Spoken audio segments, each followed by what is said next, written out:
La falta básica, aspectos terapéuticos de la regresión, Michael Balin, Paidós Psicología Profunda, capítulo 3. Los niveles del trabajo analítico. Para designar la atmósfera característica del nivel del clásico trabajo terapéutico, la bibliografía psicoanalítica habitualmente emplea las expresiones nivel edípico o nivel genital, distinto del nivel preedípico, pregenital o preverbal. A mi juicio, estas últimas expresiones ya tienen múltiples sentidos y yo propondré una nueva e inequívoca que, según espero, nos liberará de latentes prejuicios. Pero antes de proponer esa nueva expresión, examinemos el contenido real de esas otras tan comunes. El complejo de Edipo fue uno de los mayores descubrimientos de Freud, que él mismo consideró justamente como el complejo nuclear de todo desarrollo humano, de la salud y la enfermedad, de la religión y del arte, de la civilización y del derecho, etc. Si bien el complejo de Edipo caracteriza una fase bastante temprana del desarrollo, Freud no vaciló en descubrir las experiencias mentales, las emociones y sentimientos del niño en esa fase con el lenguaje propio de los adultos. Como deseo mantener al margen del espinoso problema de la cronología deliberadamente, dejo en suspenso la definición de esta edad temprana. A mis efectos, basta decir que se trata de una edad muy temprana. En realidad, el supuesto de Freud fue una audaz proyección, una osada extrapolación. Freud hizo el tácito supuesto, sin aducir prueba alguna de que las emociones, sentimientos, deseos, temores, impulsos instintuales, satisfacciones y frustraciones de los niños muy pequeños, no solo muy similares a la de los adultos, sino que también guardan entre sí aproximadamente la misma relación recíproca. En estos dos supuestos, emplear el lenguaje propio de los adultos para describir estos hechos en los niños habría sido totalmente injustificable. Repito que este supuesto fue un paso muy audaz, pero sus resultados fueron ulteriormente validados por entero, tanto por la observación de niños normales como por las experiencias clínicas en el análisis de niños neuróticos. Además, habría que hacer notar que si bien todo comenzó con el análisis de Juanito 1909, toda esta validación se produjo durante el mismo periodo de la última revisión que hizo Freud de nuestros conceptos teóricos sobre el aparato psíquico, es decir, durante la década de 1920. Para evitar un posible malentendido, habría que agregar que el analista, al trabajar en este nivel edípico, no pasa por alto, desde luego, ni descuida el material pregenital, solo que trabaja con él valiéndose de un lenguaje adulto, es decir, elevándolo al plano edípico o verbal. Este es un punto importante de nuestra técnica, puesto que inmediatamente plantea el problema de lo que debería hacer un analista en un caso en el cual la expresión del material pregenital en palabras propias de adulto resulta ininteligible o inaceptable para el paciente, es decir, en un caso en el cual aparentemente el paciente no tiene un camino simple que lo lleve directamente del plano preverbal al plano edípico. Desde la década de 1920 nuestra técnica progresó mucho y es lícito afirmar que hoy podemos tratar a pacientes que entonces se consideraban imposibles de tratar. Y ciertamente podemos comprender mejor al paciente medio en un grado mayor de profundidad y seguridad que nuestros colegas de 40 años atrás. En el curso de esta evolución recogimos una rica cosecha de observaciones clínicas y de desconcertantes problemas. Todas esas observaciones y problemas corresponden a hechos ocurridos y observados en la situación analítica. En primera instancia, estos hechos pueden entenderse desde el punto de vista del conflicto de Edipo, y aquí puede usarse un lenguaje propio de adultos. Pero con nuestra creciente experiencia y nuestros perfeccionados poderes de observación, hemos tropezado con hechos que entrañan considerables dificultades, tanto en nuestras descripciones teóricas como en nuestra práctica técnica. Por ejemplo, comprobamos que existen pacientes que tienen gran dificultad en aceptar cualquier cosa que aumente el esfuerzo que se les exige, y que existen otros que pueden aceptar cualquier cosa porque aparentemente su ser más íntimo no es influido por casi nada. Como acabo de decir, Estos dos tipos de pacientes entrañan serias dificultades teóricas y técnicas, quizá porque la relación que guardan con el analista difiere considerablemente de la relación que estamos acostumbrados a encontrar en el nivel edípico. Los dos tipos de pacientes a que acabamos de aludir constituyen solo una pequeña muestra de los muchos pacientes a los que suele catalogarse como profundamente alterados, profundamente escindidos, seriamente esquizoides, con un yo demasiado débil o inmaduro, en alto grado narcisistas o que sufren de una profunda herida narcisista, etc. Con lo cual se da por descontado que la raíz de su enfermedad va más allá del complejo de Edipo y es más profunda.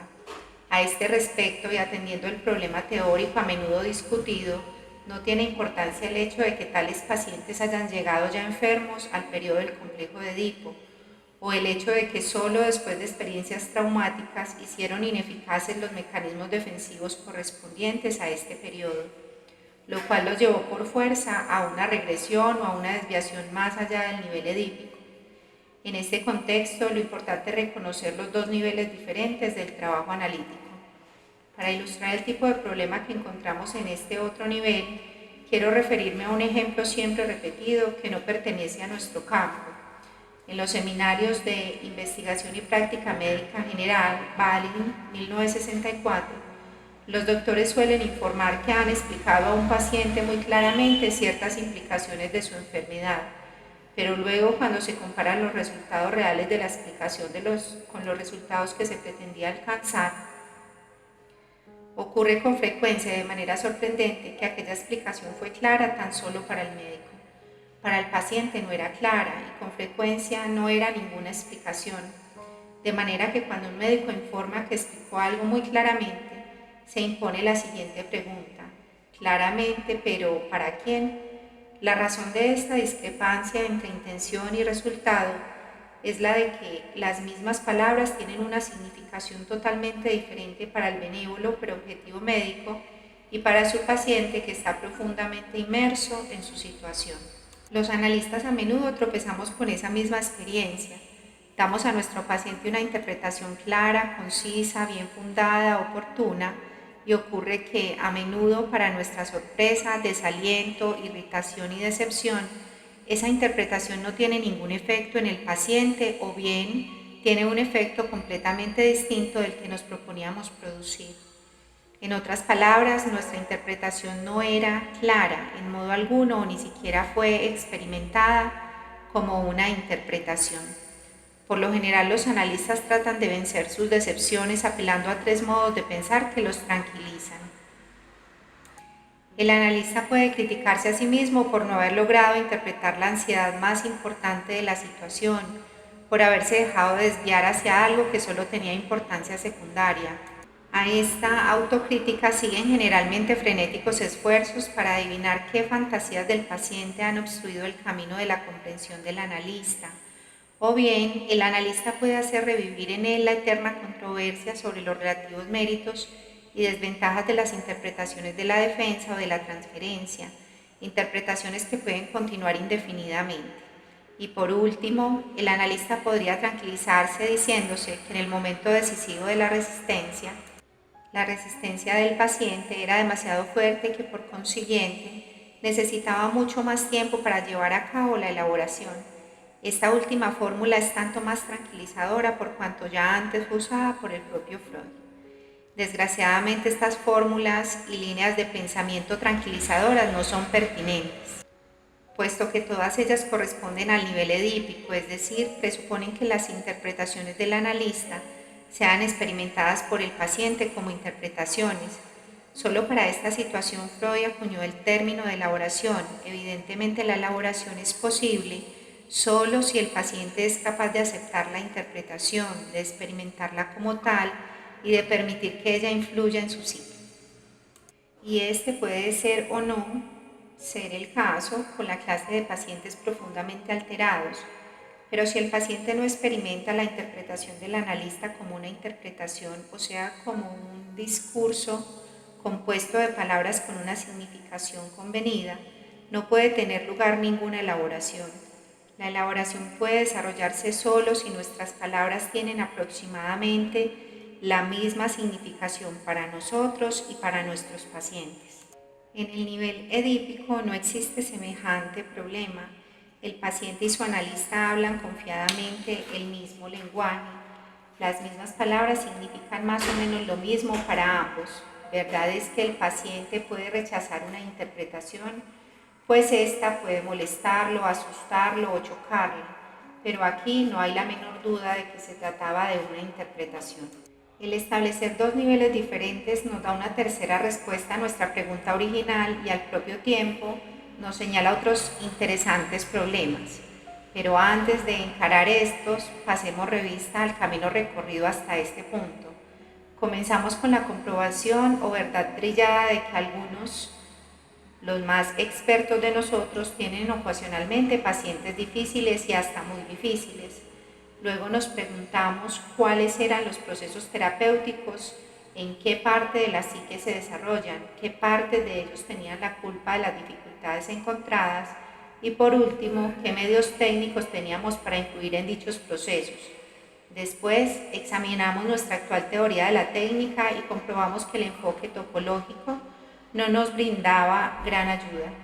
Al avanzar un poco más, vimos que todas nuestras descripciones de lo que acontece en la psique del paciente durante el tratamiento se basan en el estudio ceñido de pacientes, estudio iniciado por el propio Freud en los primeros años de la década de 1920, que puede aceptar las interpretaciones del analista como interpretaciones y que son capaces del proceso de elaboración. Por último, comprobamos que hay por lo menos dos niveles en el trabajo analítico. Por consiguiente, es muy probable que haya dos niveles de procesos terapéuticos y además que un aspecto de esta diferencia es la diferente utilidad del lenguaje adulto en los dos niveles. Esta importante diferencia con respecto al lenguaje diferencia que puede crear un abismo entre paciente y analista y poner escollos al progreso del tratamiento fue descrita por primera vez por Ferenczi, especialmente en su último artículo presentado al Congreso 1932 y en sus notas y fragmentos publicados póstumamente. Ferenczi la llamó la confusión de lenguajes entre los adultos, en plural, y el niño, en singular. Desde entonces, aunque generalmente sin mencionar la obra inicial de Ferenczi, varios investigadores procuraron describir el mismo fenómeno, de manera que la conclusión a la que llegamos en el capítulo anterior es solo una reformulación de algo bien conocido que el trabajo analítico se desarrolla en por lo menos dos niveles diferentes. Uno, que nos es familiar y menos problemático, llamado el nivel edípico, y el otro, que suele designarse con términos tales como preedípico, pregenital y preverbal. Yo propongo que se conserven las expresiones nivel edípico, periodo edípico, conflicto edípico, complejo de Edipo, por cuanto ellas denotan los rasgos más importantes del nivel a que se refieren. Hay varios rasgos característicos que diferencian clínicamente los fenómenos pertenecientes a este nivel de los fenómenos pertenecientes al otro. El primer rasgo característico consiste en que todo cuanto ocurre en el nivel edípico, ya se refiere a experiencias genitales, ya a experiencias pregenitales, ocurre en una relación triangular, lo cual significa que además del sujeto intervienen siempre por lo menos dos objetos paralelos. Estos dos objetos podrían ser dos personas, como en la situación edípica, o una persona y algún objeto, como en la esfera del erotismo anal y casi seguramente también en la esfera del erotismo oral. En el erotismo anal, el segundo objeto está representado por las heces y sus múltiples derivados, en tanto que en el segundo, por lo menos en sus fases posteriores, además de la fuente o persona proveedora del alimento, siempre está presente el alimento mismo como un objeto más. Si bien estas dos esferas son pregenitales por definición, la estructura de la relación correspondiente, ciertamente en la fase anal y en las fases últimas del estadio oral, que consiste en el sujeto y en por lo menos dos objetos paralelos, las lleva al ámbito edípico y las eleva al nivel edípico. La segunda característica importante del ámbito edípico es la de que éste sea inseparable del conflicto, independientemente de unos pocos casos no bien estudiados. El conflicto es provocado por la ambivalencia que surge de las complejidades de las relaciones entre el individuo y sus dos objetos paralelos, Aunque ese conflicto es inherente a la situación, puede resolverse o, en todo caso, puede mitigarse lo considerablemente. Quizá el ejemplo mejor estudiado de conflicto sea aquel en que una autoridad externa o interna prescribe o prohíbe una determinada forma de gratificación. Semejante conflicto lleva a una fijación en la cual queda contenida cierta cantidad de libido en una infructuosa pugna que crea continua tensión. El tratamiento analítico tiene entonces la misión de movilizar y liberar esas cantidades de libido, valiéndose de la interpretación o bien ofreciendo al paciente en la transferencia oportunidades de que inicie un proceso regresivo a fin de dar una solución mejor, aunque ninguna solución es ideal, puesto que todas ellas dejan alguna tensión que es menester soportar. Casi siempre resulta posible hallar una que reduzca considerablemente la tensión.